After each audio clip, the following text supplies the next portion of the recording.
The Chloe Cole Act just passed committee yesterday.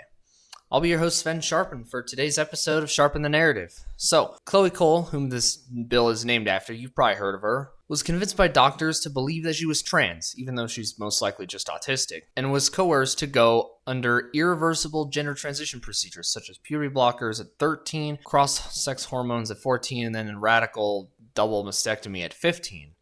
And then she ended up regretting it within a year. And it's not really her fault, because this is an example of what I would call soft force. It's not really the topic of this, but I will talk about it eventually. So I actually met up with her a couple of years ago, and for the first time, I met someone I could actually reasonably understand and communicate well with, because we have a lot in common. I'd say a connection like that is something we both needed when we were growing up.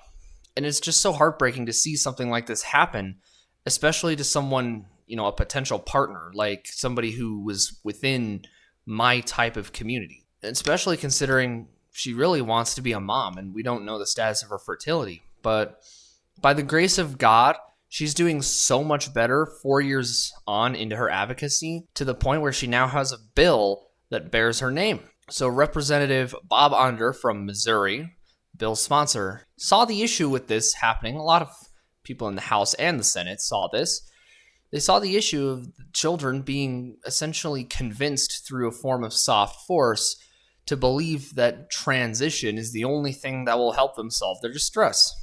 And of course, half of these kids are on the autism spectrum, which I've been talking about for years now. This is a bill that bans these procedures for children in all 50 states, including my home state of Colorado. We're the worst, even worse than California.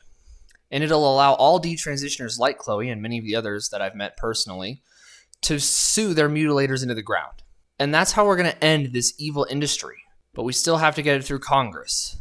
The House will probably pass it, even if it's narrowly, but the Senate is where the backlog has been. They clearly couldn't pass the SAVE America Act, and it's really plausible the Chloe Cole Act would have a similar problem because of Democrat filibustering. But we got to do something. Even if it means we got to nuke the filibuster, we got to do something to save these kids. But ultimately, we should consider the hearts and minds of the children themselves, many of whom are on the autism spectrum, and to get them to understand the real root of their distress before radical activists can tell them that transitioning is their only solution. And this is really the purpose of the Autistic Freedom Network, to stop the kids from transitioning before they transition. Banning the procedures is one thing, but the only way we're going to remove this ideology from our country is to just tell the children the truth. They're easily manipulated, and if they don't have truth to fall back on, it's really easy to make them believe stuff that are not true. Because if we don't, they'll just demand that the transition procedures be put back in place, and we can't let that happen.